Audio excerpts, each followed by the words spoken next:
Assalamualaikum warahmatullahi wabarakatuh.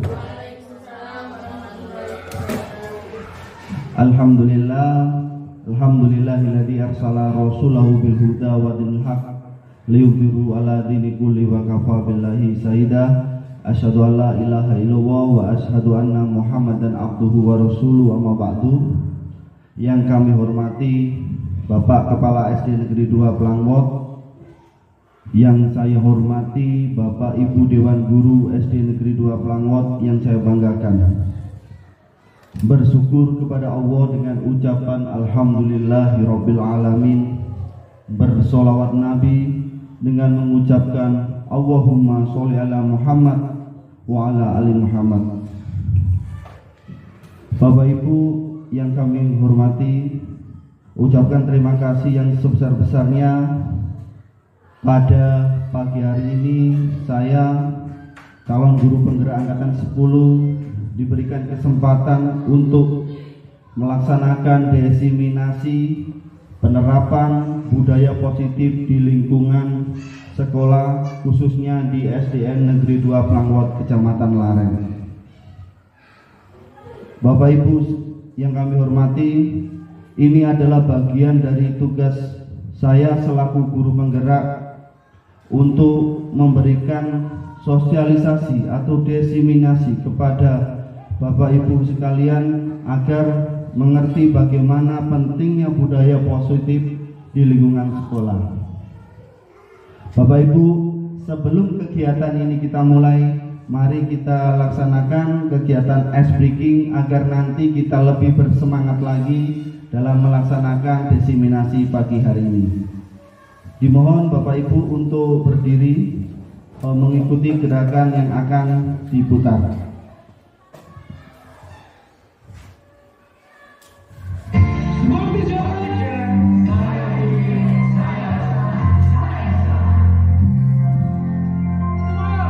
Tangan di atas, tangan ke samping, burungnya terbang. Tangan ke depan, berenang, perut yang rapi, siap berdoa. Tangan diputar, tangan digulung,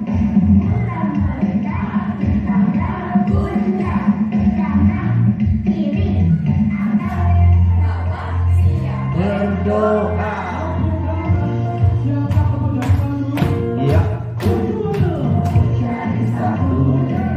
Jari dua, tepuk jari tiga, tepuk jari empat, tepuk jari lima, tepuk semuanya, duduknya, siap berdoa.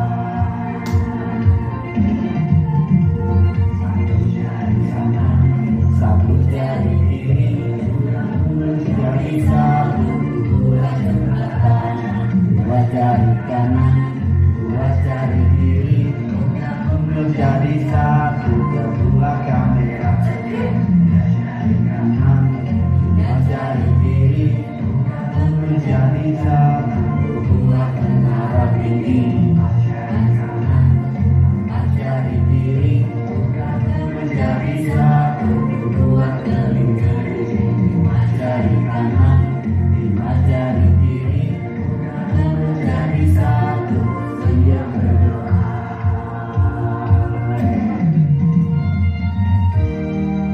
Baik, terima kasih.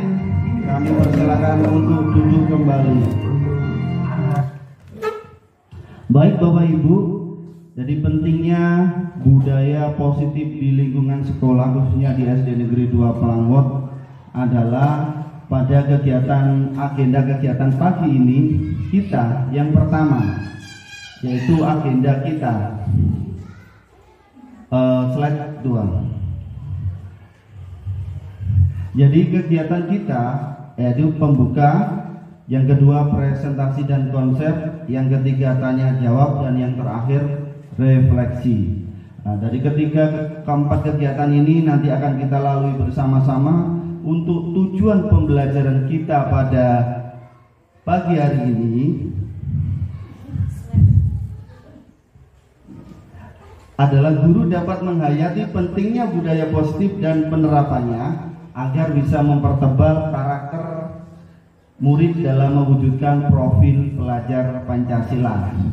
Selanjutnya, Bapak Ibu, dalam eksplorasi konsep ini, Bapak Ibu akan mempelajari 6 konsep. Konsep yang pertama adalah disiplin positif dan nilai-nilai kebajikan.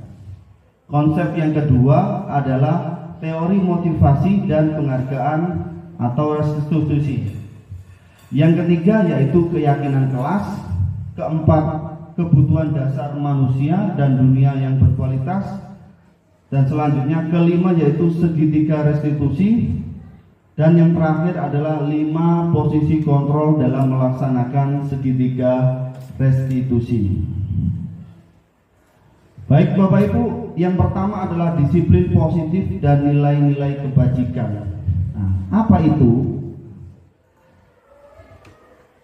Kita bayangkan saja Bapak Ibu, ini ada sebuah instruksi, yaitu salah satunya adalah mohon untuk tangan kanan Bapak Ibu dikepalkan, ya. Ketika tangan kanan ini dikepalkan menggenggam, tolong Bapak Ibu membayangkan pada kepalan tangan kanan ini Bapak Ibu menggenggam sesuatu yang sangat berharga, ya, dengan tenaga yang kuat, karena begitu pentingnya kepalan yang ada di barang yang ada di tangan Bapak Ibu ini, maka Bapak Ibu harus pertahankan. Walaupun ya ada yang membujuk, menghardik, mengintimidasi, menggoda, bahkan menawari Bapak Ibu uang agar bersedia membuka tangan kanan ini atau tangan A. Nah, apakah yang terjadi? Nah, kira-kira bagaimana menurut Bapak Ibu? Apa yang terjadi seandainya Anda mempunyai keyakinan untuk mempertahankan ini? Bagaimana yang terjadi? Apa Anda langsung melepaskan kepalan itu atau masih mempertahankan? Saya pengen pendapat dari Pak Pur.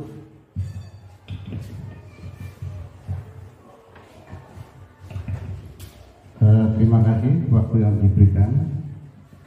Kalau menurut saya tidak akan melepaskan kepalan tangan itu, karena sangat pentingnya apa yang saya genggam, apa yang saya yakini, bahwa sesuatu yang saya genggam saya ibaratkan sebuah komitmen, sebuah kesepakatan, bahwa itu sangat penting dalam kita membuat suatu pola belajar mengajar yang ada di sekolah, khususnya di SDN Tangor 2. Makanya saya tidak akan melepaskan tangan saya selama kesepakatan itu tetap baik untuk perkembangan pendidikan yang ada di SDN Tangor 2. Terima kasih. Baik, tepuk tangan luar biasa jawaban dari Pak Pur, ya, bahwa beliau tetap mempertahankan kepalan tangan. Sangat benar sekali bahwa sebuah komitmen awal itu harus kita pertahankan. Ketika contoh kecil kita mempunyai komitmen memberikan pelayanan kepada siswa yang berpihak kepada siswa, maka apapun yang terjadi, walaupun ada intimidasi dari luar, dari dalam, ada yang memarahi mungkin dari wali murid, ada yang menggoda, menggelintik dan menawari, apapun, Bapak Ibu masih bisa bertahan untuk mempertahankan keyakinan tersebut. Baik, selanjutnya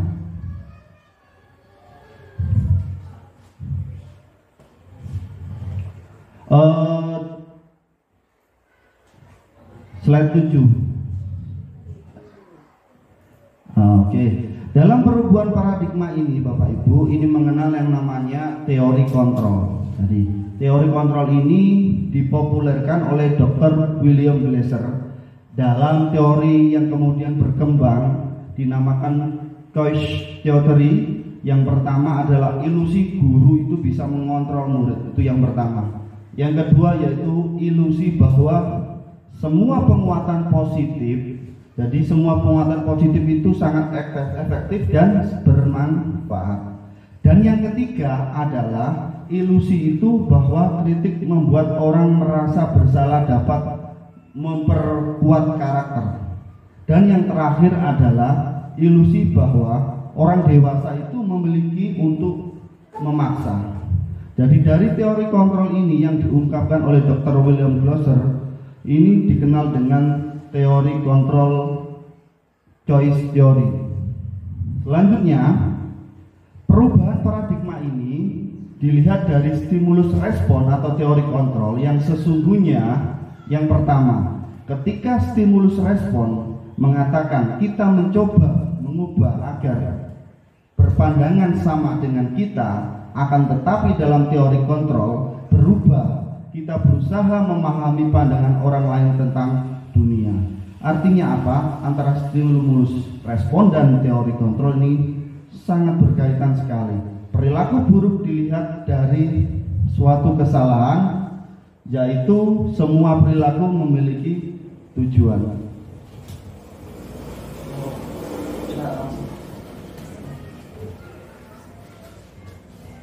Lalu apa Bapak Ibu? Orang lain bisa mengontrol. Pada stimulus kontrol ini hanya kita yang bisa mengontrol diri kita masing-masing. Selanjutnya juga kita bisa mengontrol orang lain, akan tetapi dalam teori kontrol Anda tidak akan bisa mengontrol orang lain. Selanjutnya lagi, pemaksaan Anda pada saat bujukan gagal pada teori kontrol ini adalah kolaborasi dan konsensus menciptakan pilihan-pilihan baru. Dan stimulus respon terakhir, model berpikir menang atau kalah. Kalau di teori kontrolnya model berpikir itu menang dan menang. Nah, jadi sangat bagus sekali. Stimulus kontrol ini lebih dikembangkan lagi dengan teori kontrol yang dipopulerkan oleh Dr. William Glasser tadi. Selanjutnya Bapak Ibu,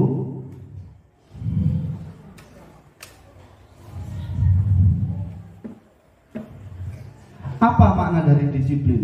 Disiplin ini mempunyai makna yang sangat banyak sekali. Salah satunya adalah berasal dari bahasa Latin yang disebut disiplinia, yang artinya belajar.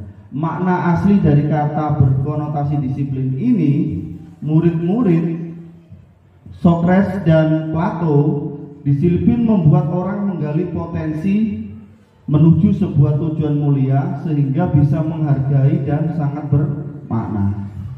Namun dalam budaya kita, makna kata disiplin ini akan berubah menjadi sesuatu yang dilakukan orang lain untuk mendapatkan kepatuhan. Kecenderungan umum ini adalah menghubungkan kata disiplin dengan ketidaknyamanan, bukan dengan apa yang kita hargai ataupun pencapaian suatu tujuan yang mulia.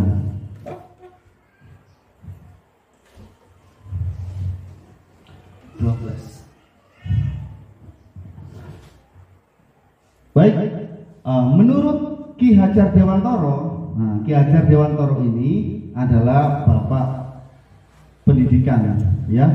Menurut Ki Hajar Dewantoro, merdeka itu artinya tidak hanya terlepas dengan perintah, akan tetapi juga cakap dalam membuat memerintah diri sendiri. Jadi merdeka bukan berarti kita bebas melaksanakan seluruh keinginan sesuai dengan keinginan kita, tidak, tetapi ada batasan-batasannya, sehingga merdeka itu adalah tidak hanya terlepas dari perintah, akan tetapi cakap untuk memerintah diri sendiri.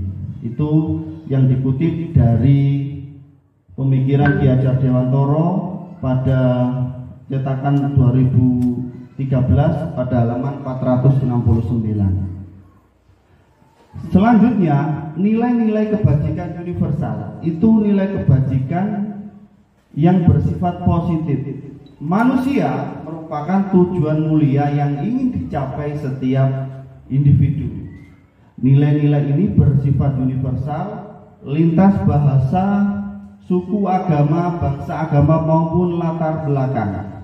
Setiap yang telah dikemukakan oleh tadi William Glasser pada teori kontrolnya pada tahun 1984 menyatakan bahwa perbuatan suatu tujuan dan selanjutnya Diana Gossen di tahun 1998 mengemukakan bahwa dengan nilai-nilai kebajikan yang diyakini seseorang, maka motivasi intrinstiknya akan terbangun sehingga menggerakkan motivasi dari dalam untuk dapat mencapai tujuan mulia yang diinginkan.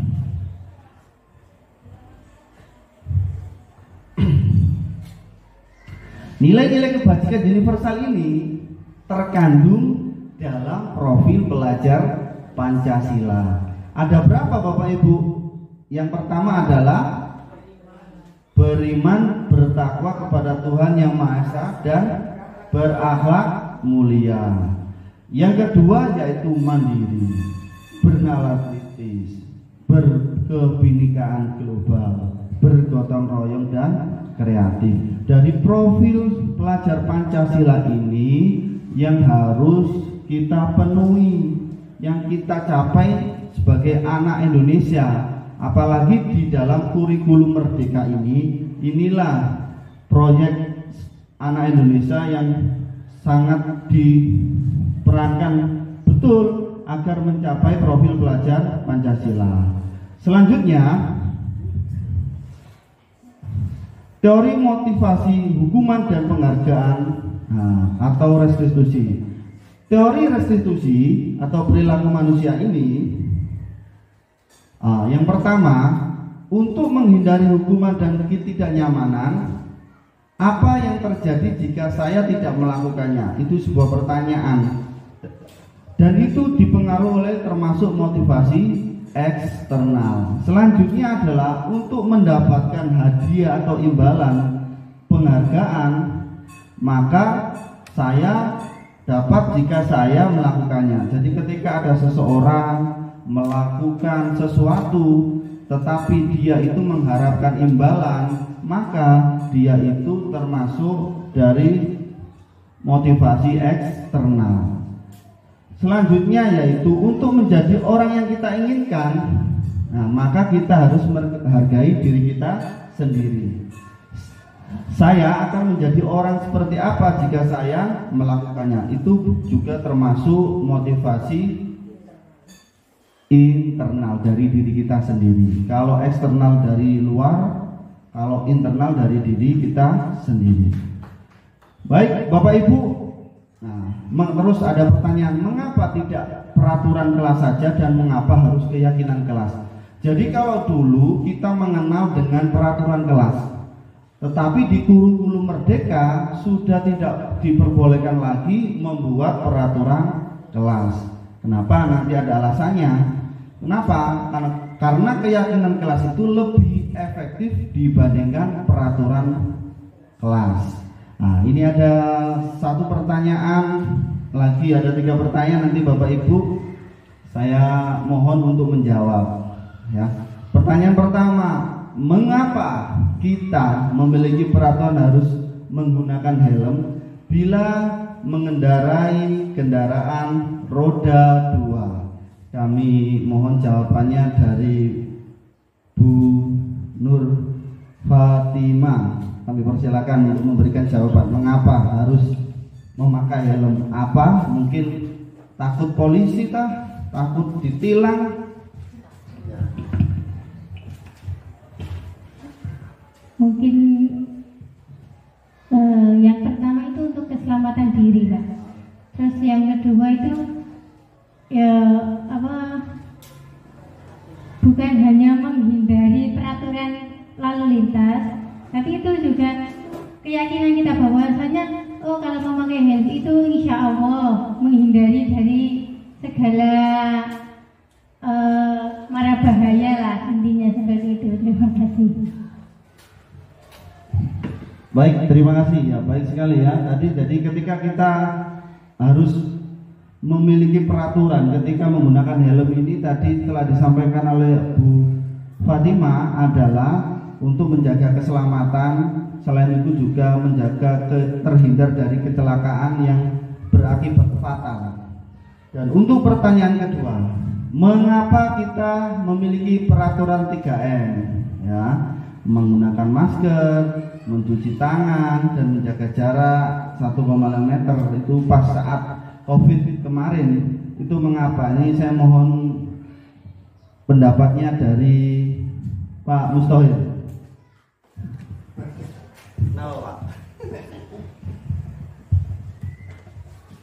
Peraturan 3M yang pertama memakai masker, mencuci tangan, dan menjaga jarak. Ini waktu di COVID kemarin sebagai anjuran karena virus itu, bagi mereka yang tahu, saya kan tidak tahu, mengikuti saja. Dengan menggunakan masker, jarak kesehatan kita dari hidung bisa terjaga. Jadi debu tidak langsung masuk ke hidung dan mulut, itu yang menggunakan masker. Untuk yang mencuci tangan, ini karena kuman itu bisa mati dengan sabun seperti di iklan-iklan TV. Jadi kita biasakan mencuci tangan untuk peraturan 3M. Kemudian untuk menjaga jarak. Jarak ini karena suhu manusia itu sangat tinggi. Ibarat kita andaikan di dalam satu ruangan kumpul 100 orang dengan 3 orang itu sudah beda. Makanya jarak ini perlu diperhitungkan di situ. Demikian, terima kasih. Baik, terima kasih jawaban dari Pak Mustohir. Yang tadi sudah dijelaskan sangat jelas bahwa peraturan 3M ini adalah mengenai tentang kesehatan kita. Baik, untuk pertanyaan ketiga, mengapa kita memiliki peraturan harus datang tepat waktu pada saat mengikuti pelatihan? Saya mau dengar pendapatnya Bu Wiwin, bagaimana pendapatnya? Nah, langsung saja, mengapa kita memiliki peraturan harus datang tepat waktu? Karena kita sebagai guru harus memulai pada diri kita sendiri. Harus sadar, kalaupun peraturan jam 7, berarti diusahakan kita berangkat kurang dari jam 7. Agar apa? Kalau kita memberi contoh dengan baik, itu akan otomatis siswa kita juga akan mengikuti seperti itu. Jadi semuanya harus dimulai pada diri kita masing-masing.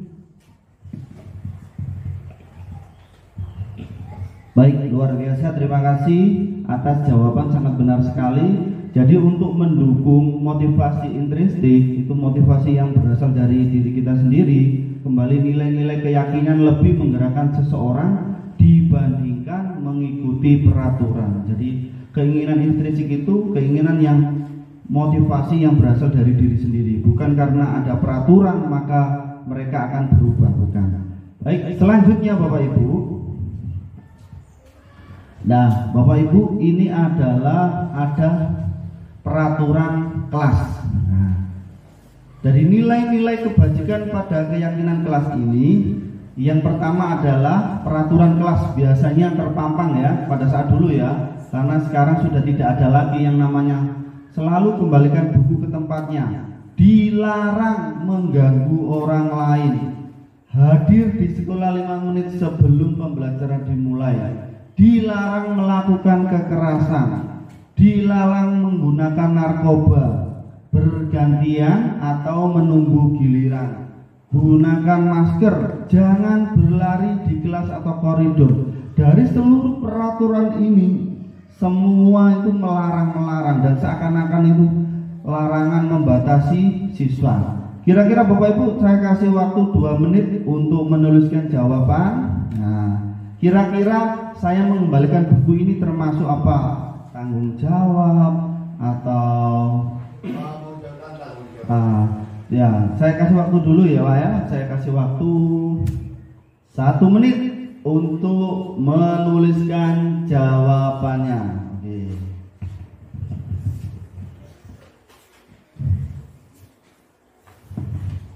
Ya. Tulis dulu Bapak Ibu keyakinan kelasnya seperti apa. Kalau peraturan kelasnya selalu mengembalikan buku itu, ya. Ya. Kalau dilarang mengganggu itu bagaimana, termasuk apa? Hadir di sekolah itu termasuk apa? Menggunakan masker terus termasuk apa?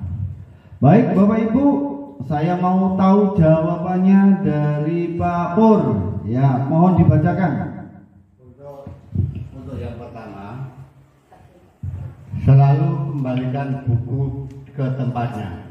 Nah, peraturan ini dikandung maksud bahwa untuk memunculkan atau menghadirkan rasa tanggung jawab bagi siswa. Terus yang kedua, dilarang mengganggu orang lain. Bagaimana peraturan ini atau mengandung maksud untuk apa? Satu, bisa menghormati orang lain dan diri sendiri khususnya. Yang ketiga, hadir di sekolah 15 menit sebelum pembelajaran dimulai. Ini mengandung maksud menghormati orang lain yang pertama, terus komitmen pada teguran atau berkomitmen. Yang keempat, dilarang melakukan kekerasan. Nah, ini dikandung maksud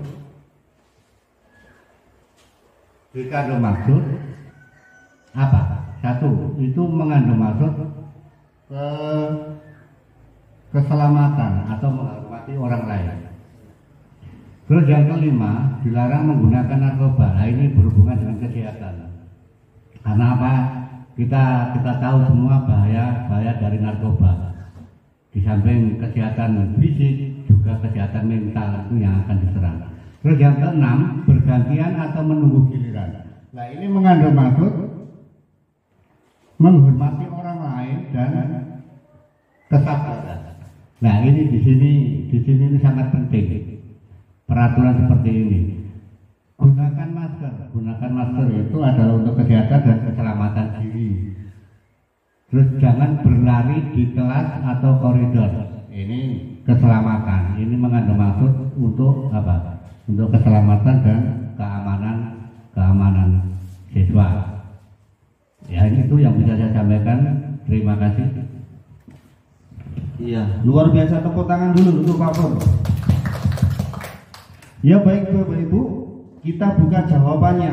Dilihat jawaban Bapak Ibu. Ya, yang pertama tadi peraturan selalu mengembalikan buku ke tempatnya. Keyakinan kelas adalah tanggung jawab, benar sekali yang disampaikan Pak Pur. Peraturan yang kedua adalah dilarang mengganggu orang lain. Keyakinan kelasnya adalah menghormati orang lain dan diri sendiri. Selanjutnya, hadir di sekolah 15 menit sebelum pembelajaran dimulai. Keyakinan kelasnya adalah menghormati orang lain, komitmen pada tujuan. Yang keempat, dilarang melakukan kekerasan. Keyakinan kelasnya adalah keselamatan, menghormati orang lain. Selanjutnya, dilarang menggunakan narkoba. Itu termasuk keyakinan kelas kesehatan. Bergantian atau menunggu giliran, menghormati orang lain termasuk kesabaran, ya. Selanjutnya peraturan gunakan masker. Ini termasuk kesehatan dan keselamatan, biar terhindar dari penyakit yang menular, maka harus menggunakan masker. Selanjutnya yaitu jangan berlari di kelas atau di koridor. Ini termasuk keselamatan dan kesehatan. Ya, keamanan, maaf ya. Selanjutnya Bapak Ibu, inilah tahapan-tahapan caranya untuk membuat pembentukan kelas. Kena dikunci layar. Baik Bapak Ibu sekalian, tahapan selanjutnya adalah tahapan pembentukan keyakinan kelas. Jadi dalam menentukan keyakinan kelas itu tidak serta-merta guru langsung nulis jelek-jelek, tidak. Jadi ada tahapan-tahapan yang harus dilalui. Sehingga apa? Keyakinan kelas itu bisa dilaksanakan oleh siswa dengan apa? Dengan hati nuraninya sendiri, tanpa harus ada paksaan orang lain. Yang pertama yaitu mempersilahkan murid-murid di kelas untuk bercurah pendapat tentang peraturan yang perlu disepakati kelas. Jadi Bapak Ibu membuat forum diskusi di kelas. Bapak Ibu mengumpulkan siswa-siswanya, murid-muridnya. Bagaimana piye Dok, piye Cung, karepe sampeyan iku ben kita itu bisa membuat keyakinan kelas yang bisa dilaksanakan teman-teman sampeyan. Ngomong A, ngomong ini, B, ngomong ini. Terus selanjutnya mencatat semua masukan-masukan para murid di papan tulis atau kertas besar atau kertas ukuran poster, di mana semua anggota kelas bisa melihat hasil pendapatnya. Jadi setelah anak-anak tadi mencurahkan pendapatnya itu ditulis Bapak Ibu, gak diringek nonton tapi harus ditulis minimal di papan tulis.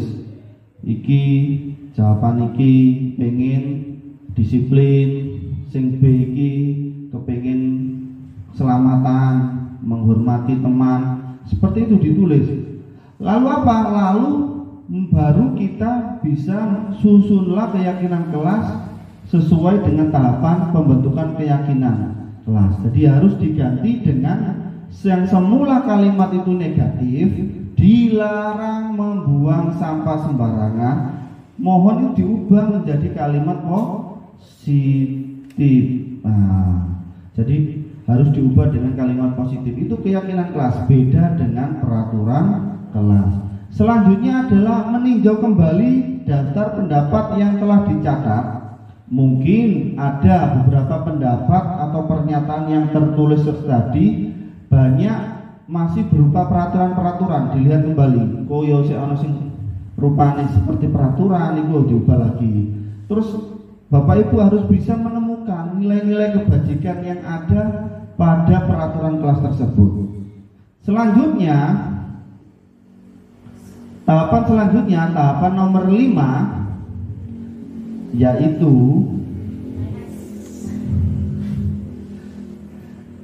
sebaiknya keyakinan kelas itu tidak terlalu banyak, ojo dowo-dowo Bapak Ibu. Hanya berkisar antara 3 prinsip atau sampai 7 prinsip atau keyakinan, 3 sampai 7 keyakinan. Jangan terlalu banyak sampai ditulis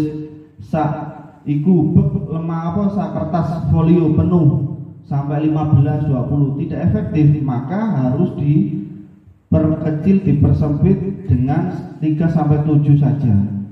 Mana yang lebih mewakili di kelas Bapak Ibu semua. Setelah keyakinan kelas itu dibuat dengan tidak terlalu panjang dan tidak terlalu banyak, selanjutnya Bapak Ibu itu harus mempersilahkan meninjau ulang kembali di delok maneh. Ayo iki piye ta? Wis cocok kok enggak, Cung? Setelah cocok, anak-anak itu dipersilakan untuk menandatangani hasil keyakinan kelas yang telah dibuat, ditandatangani ya. Tanda tangan bahwa akan disiplin itu langsung ditandatangani, setuju Bu, ini tanda tangan. Terus selanjutnya keyakinan kelas yang telah ditandatangani tersebut yaitu diletakkan di tempat yang mudah dibaca atau di dinding-dinding kelas, ben gampang diwaca, ben anak-anak itu mudah membaca dan mudah mengingat agar tidak keyakinan kelas itu tidak dilanggar ya. Baik Bapak Ibu, selanjutnya Bapak Ibu, bagaimana pelanggaran? Ini ada bentuk pelanggaran pada keyakinan kelas itu. Ada yang bentuknya hukuman, ada yang berupa konsekuensi atau sanksi, dan ada yang berupa restitusi. Jadi keyakinan kelas itu ada 3 pelanggaran. Ini untuk kita itu nanti disarankan menggunakan restitusi. Selanjutnya yang perlu Bapak Ibu ketahui, inilah perbedaan antara hukuman, konsekuensi, dan restitusi. Jika terjadi kegagalan, inilah hukuman, sesuatu yang menyakitkan yang harus terjadi. Kalau konsekuensi itu sesuatu yang harus terjadi, sedangkan pada restitusi yaitu merupakan pilihan.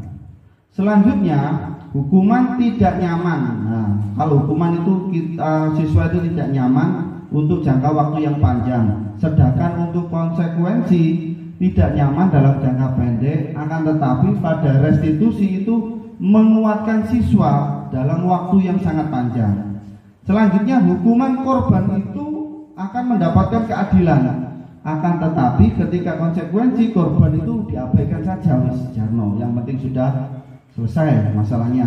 Sedangkan restitusi korban itu bisa digantikan. Nah, korban ini misalkan nanti ono ketumpahan banyu, berarti nanti yang menumpahkan, nanti yang membersihkan. Seperti itu restitusi.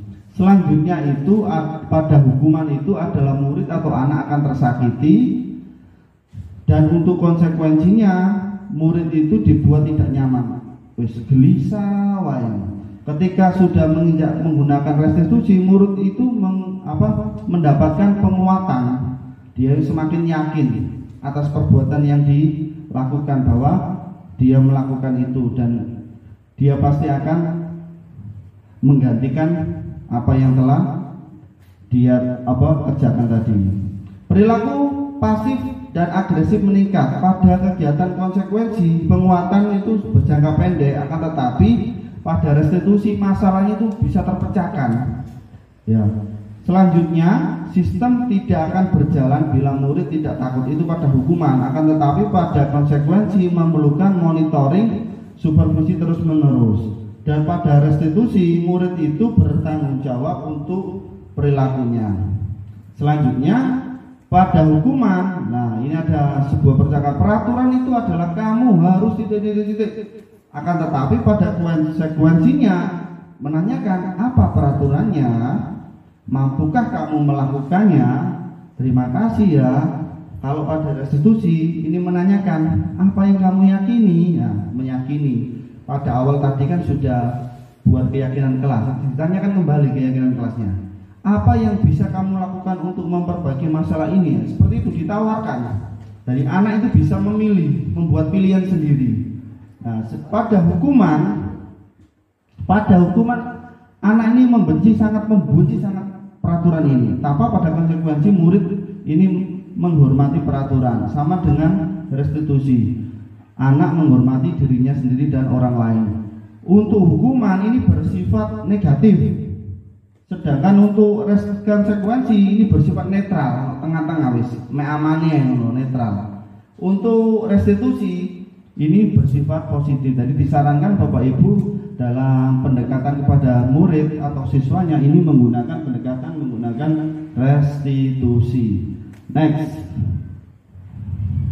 Ya ini Bapak Ibu lanjut pada mode hukuman. Ini adalah mode paksaan, dipaksa. Kamu harus wajib, peraturan ini harus kamu laksanakan. Kalau tidak kamu laksanakan, kamu akan push up, sudah tidak boleh. Nah, kalau disiplinnya nanti ada stimulus kontrol dan teori kontrol. Selanjutnya itu mendorong menyalahkan diri. Iki awakmu, iki dudu aku Pak, dudu aku sampean, iki sopo lah. Dia itu seakan-akan menyalahkan dirinya. Selanjutnya disiplin, kalau identitas sukses itu mendorong kepatuhan, dia patuh dalam mendorong disiplin positif. Nah, hukuman ini bisa berdampak apa? Konsep diri buruk. Selanjutnya disiplin ini juga bisa konsep diri kita baik dan konsep diri kita kuat. Perbedaannya seperti itu. Siswa ini menyembunyikan kesalahan. Mencoba mengontrol dengan menguatkan negatif dengan membayar impas kesalahan. Sedangkan pada disiplin mencoba mengontrol anak dengan penguatan positif. Anak ini akan paham pada dirinya sendiri sehingga bisa memegang kontrol kendali kita. Jadi dampak murid merasa bersalah, rendah diri, mengasingkan. Kalau pada bentuk disiplin adalah kehilangan hak waktu jeda sehingga seorang diri bisa time out, penahanan atau detention. Dan teori kontrol adalah murid tidak bisa kehilangan waktu, namun bersemangat untuk mempersiapkan diri. Selanjutnya, Bapak Ibu akan mengenal hukuman. Nah, ini Bapak Ibu, hukuman tadi ya. Saya akan jelaskan hukuman. Hukuman ini bersifat tidak terencana. Karena rencana loh kamu gak mengerjakan PR? Tidak Pak, wes langsung kamu lari keliling halaman. Karena rencana, spontan dilakukan oleh guru, maka anak murid tersebut tidak tahu apa yang terjadi ketika tidak mengerjakan PR. Aku ora ngerjakno PR iku diapakno karo Pak Guru. Dikongkon melayu, tadi dikongkon push up, tadi dikongkon ngresiki WC. Seperti itu, tidak tahu. Jadi hukuman itu bersifat satu arah. Apa karepe guru, kongkon jungkir walik, dikongkon salto, itu terserah dari guru. Itu kalau hukuman. Akan tetapi pada konsekuensi adalah sebuah disiplin atau bentuk konsekuensi yang terencana. Sudah disepakati kalau konsekuensi seperti tadi, sudah dibahas dan disetujui oleh murid dan guru. Umumnya bentuk-bentuk tersebut, konsekuensi ini dibuat oleh guru dan murid sudah mengetahui sebelumnya. Jadi kalau tidak mengerjakan PR, maka kamu akan menulis di buku sampai 1 halaman. Itu sudah disepakati dari awal, tidak boleh. Setelah 3 kali tugasnya tidak terselesaikan pada batas waktu yang diberikan, maka murid itu melakukan kegiatan di luar. Nah, kegiatannya banyak bermain malah, banyak mengobrol, maka murid tersebut akan banyak kehilangan waktu. Baik, selanjutnya restitusi. Ini Bapak Ibu, restitusi adalah program disiplin yang diperkenalkan dalam program ini, dari program restitusi. Restitusi adalah proses menciptakan kondisi bagi murid untuk memperbaiki kesalahan mereka sehingga mereka bisa kembali pada kelompok mereka dengan karakter yang lebih kuat menurut Goshen 2004. Jadi restitusi ini sebuah program baru menciptakan kondisi murid yang untuk memperbaiki kesalahannya, ya. Restitusi ini merupakan proses kolaboratif yang mengajarkan murid untuk mencari solusi pada masalah mereka dan membantu murid berpikir apa yang mereka inginkan, bagaimana mereka harus memperlakukan orang lain menurut Gerson Goshen 1996. Nah, restitusi ini sangat bagus sekali diterapkan di lembaga kita. Baik Bapak Ibu, setelah ini akan ada sebuah tindakan. Nah, Bapak Ibu, saya akan coba menanyakan, ini tindakan yang dilakukan ini termasuk dari hukuman atau konsekuensi ya? Oke, tak bacakan dulu, wes cepet kok. Membersihkan WC karena mematahkan pensil teman merupakan hukuman atau konsekuensi? Termasuk kita lihat jawabannya. Benar sekali, hukuman, luar biasa. Ya, ini termasuk hukuman, nggak boleh ya. Selanjutnya, pertanyaan selanjutnya, ada tindakan membersihkan tumpahan air di meja tulis karena tersenggol pada saat belajar, termasuk hukuman atau konsekuensi? Konsekuensi. Kita lihat jawabannya apa? Benar sekali, konsekuensi. Membersihkan tumpahan air di meja tulis karena tersenggol pada saat belajar adalah merupakan konsekuensi. Jadi anak ini akan bertanggung jawab, menumbuhkan tanggung jawab. Tidak, kamu telah menumpahkan air, lari keliling halaman sekolah. Jangan seperti itu. Jadi bersihkan ya, karena kamu telah menumpahkan ya, tolong bersihkan. Oke, selanjutnya, pertanyaan selanjutnya. Berdiri di depan kelas sambil mengangkat kaki 1 karena tidak bisa menjawab pertanyaan, hukuman atau konsekuensi? Luar biasa, jawabannya apa? Jawabannya ternyata adalah hukuman. Benar, luar biasa ya Bapak Ibu, ini luar biasa. Jadi berdiri di depan kelas sambil mengangkat kaki karena tidak bisa menjawab pertanyaan dari Bapak atau Ibu guru, atau mengangkat kaki dengan memegang kedua daun telinga, ini termasuk adalah hukuman. Dan selanjutnya Bapak Ibu,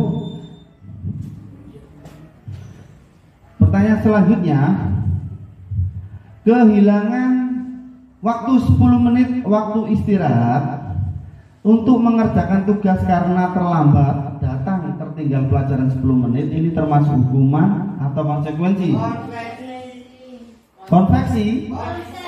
Oh, konsekuensi. Oke, kita lihat jawabannya apa benar?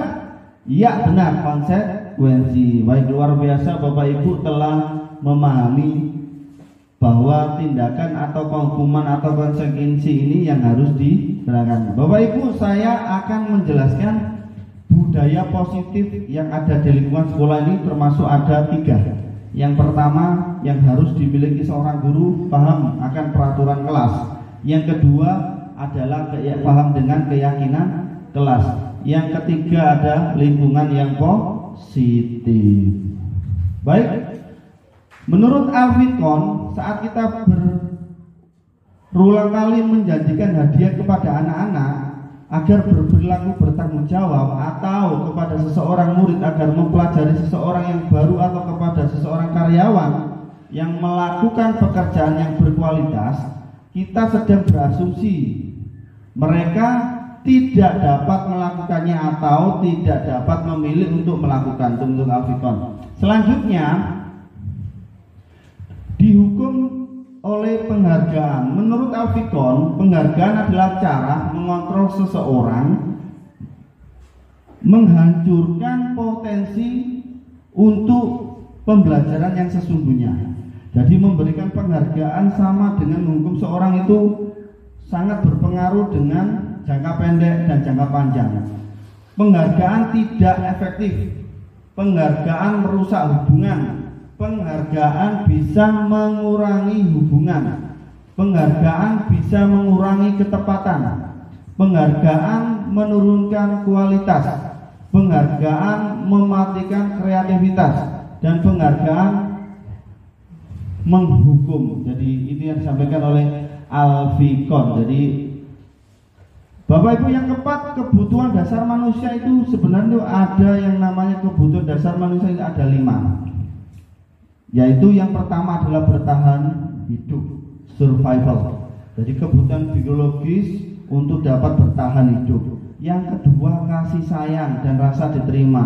Pokoknya kasih sayang. Pokoknya ketika kita diterima, kasih sayang di tempat kerja, ya makan itu tenang, bekerja itu nyaman ya. Yang ketiga adalah kekuatan, punya power, ya, punya kemampuan, punya kompetensi untuk melaksanakan tugas sebagai guru. Yang ketiga adalah kebebasan, punya kebebasan tanpa takut mau mengungkapkan pendapat. Pak, aku pengen seperti ini agar sekolah kita lebih baik. Oke, sampaikan ketika ada forum rapat. Selanjutnya adalah kesenangan. Kebutuhan ini merasa senang, sangat senang, fun, seperti itu. Selanjutnya, ini ada sebuah kasus, saya nanti minta pendapat. Ibu Ambar, guru wali kelas 2 di SD Pelita Hati, sedang bingung menghadapi ulah salah satu murid di kelasnya. Doni, beberapa anak di kelas 2 telah datang padanya dan mengeluh. Doni yang seringkali meminta bekal makanan siang mereka dengan paksa. Jika Anda menghadapi situasi seperti Ibu Ambar, apa yang akan Anda lakukan? Menurut Anda, kira-kira apa alasan Doni melakukan itu? Kami mohon Pak Pur pendapatnya. Bagaimana Pak? Menurut saya, alasan Doni melakukan hal itu ada cuma satu, yaitu dia ingin diperhatikan. Itu. Cuman karena Doni anaknya yang cerdas, dia membuat ulah. Itu caranya seperti itu. Nah sebenarnya untuk mengantisipasi itu, Bu Ambar harus memperhatikan lebih, memberikan perhatian lebih pada Doni. Itu yang bisa dilakukan. Terima kasih. Mantap, luar biasa. Terima kasih. Ya benar sekali jawabannya. Jadi memang Doni ini kurang diperhatikan oleh Ibu Ambar. Mungkin di rumah juga karena kurang perhatian orang tua. Di sekolah juga perlu perhatian. Oke, selanjutnya inilah Bapak Ibu yang namanya segitiga restitusi. Ya, segitiga restitusi ini dipopulerkan oleh Gozen di tahun 2004. Jadi segitiga restitusi ini adalah menciptakan kondisi murid untuk memperbaiki kesalahan mereka. Jadi pada karakter ini lebih kuat. Segitiga rektul ini dibagi menjadi 3. Yang pertama adalah memvalidasi identitas, menanyakan keyakinan, dan validasi tindakan yang salah. Selanjutnya Bapak Ibu, langsung ke tahapan segitiga restitusi ini.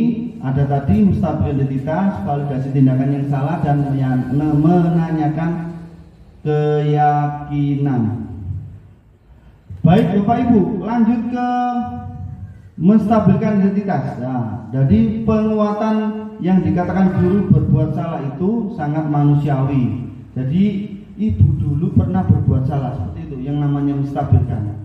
Ibu dulu juga pernah berbuat salah. Ibu dulu juga tidak tertarik untuk mencari tahu apa salah dan apa yang benar.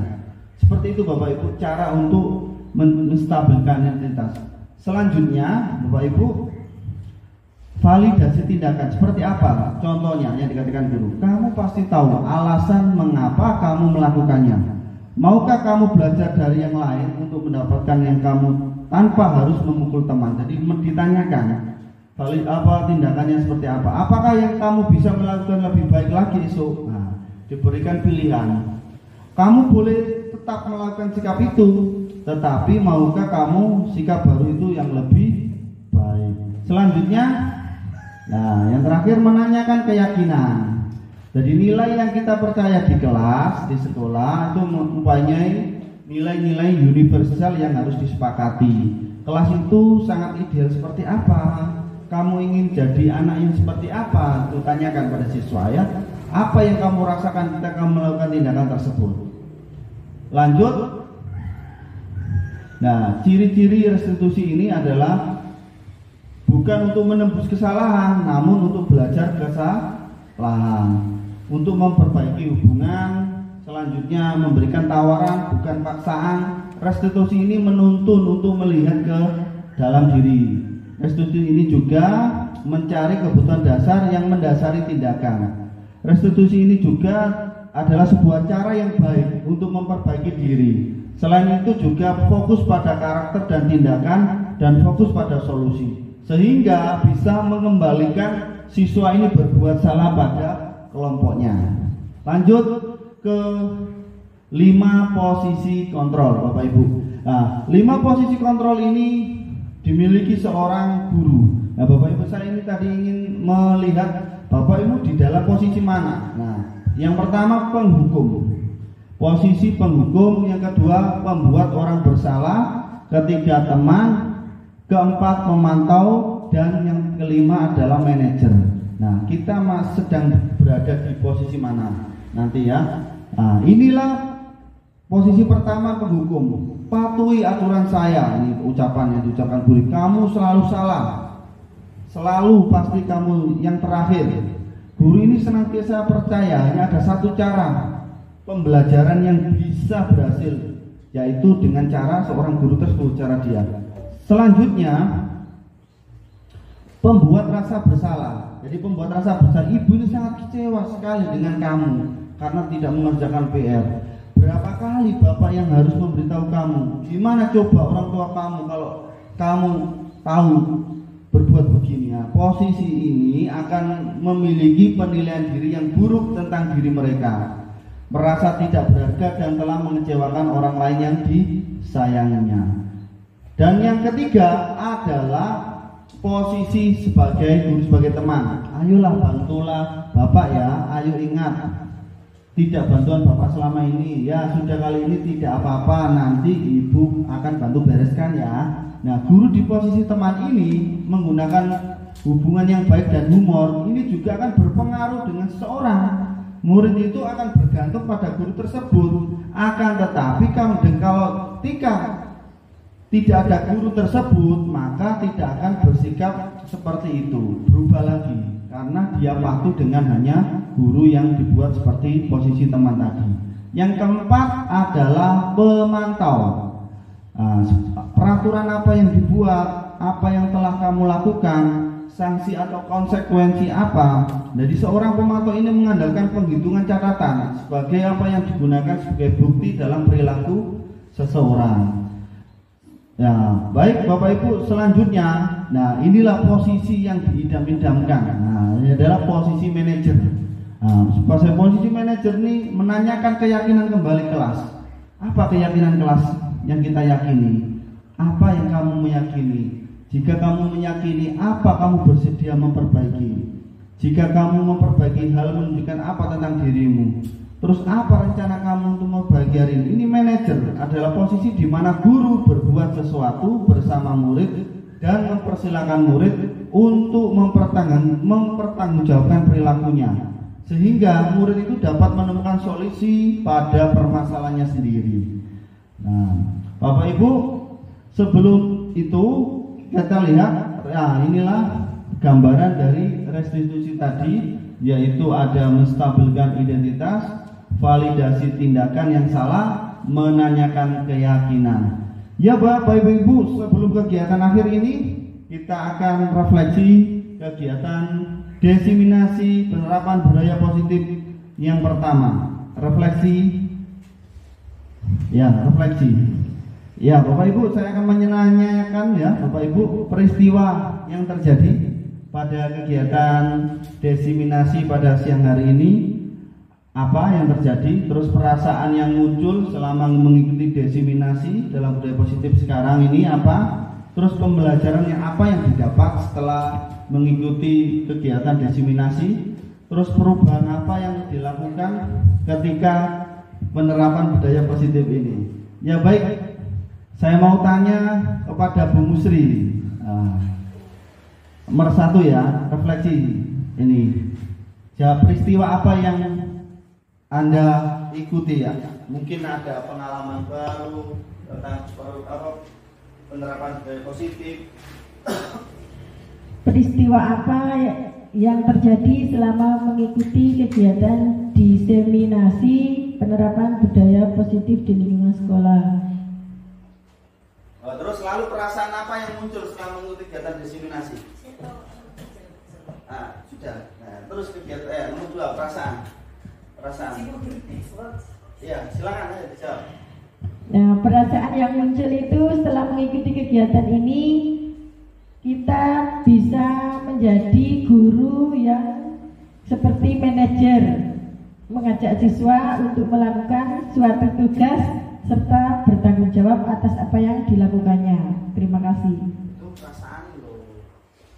Perasaan suka, sedih.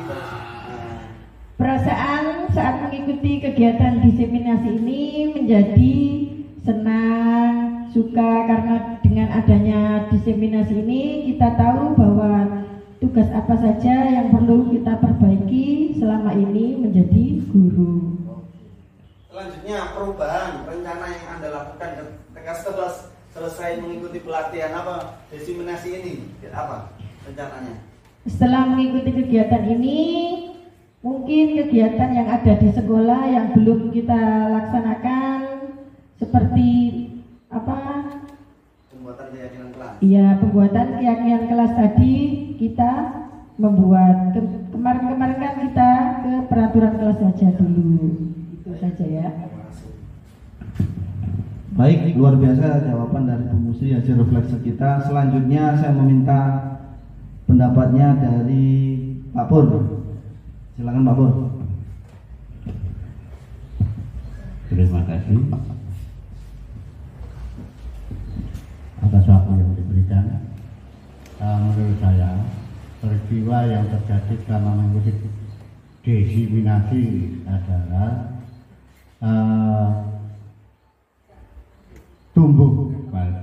mulai tumbuh kembangnya pemikiran baru yang kita dapatkan dari apa yang telah disampaikan oleh Pak Andi, bahwa memang kita sebagai seorang guru itu harus memiliki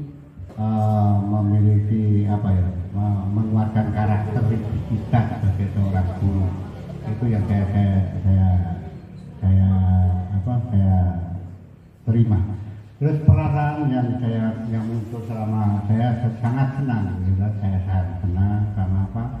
Kita bisa mengikuti enjoy jalannya diseminasi ini. Terus pembelajaran yang didapatkan, pembelajaran yang sangat saya dapatkan adalah bagaimana kita bisa menciptakan budaya positif yang ada di sekolah pada akhirnya. Yang perubahan-perubahan apa yang akan kita lakukan ya? Kemudian kita akan nanti masalah-masalah yang berhubungan dengan perlakuan kita di kelas, perlakuan kita di sekolah, perlakuan kita terhadap siswa, perlakuan kita terhadap sesama guru, dan perlakuan kepada kepala sekolah sebagai pemangku kepentingan di sekolah. Nah itu nanti yang akan kita lakukan perubahan yang kita sesuaikan dengan kondisi yang ada. Terima kasih Pak. Baik, terima kasih luar biasa. Tepuk tangannya dulu untuk Pak Pol. Ya baik Bapak Ibu, setelah kegiatan ini pemaparan sudah saya sampaikan, saya mengucapkan sekali lagi terima kasih kepada Bapak Kepala SD Negeri 2 Planggwok dan Bapak Ibu Dewan Guru yang pada pagi hari ini telah mengikuti kegiatan desiminasi, sehingga mudah-mudahan perubahan budaya positif yang ada di lembaga ini bisa merubah lembaga kita menjadi lebih baik lagi. Saya Andi Boy Eka Rusandi, calon guru penggerak angkatan 10. Saya akhiri kegiatan ini dengan bacaan hamdalah. Saya akhiri, wabillahi taufik walhidayah waridho walinaya. Assalamualaikum warahmatullahi wabarakatuh.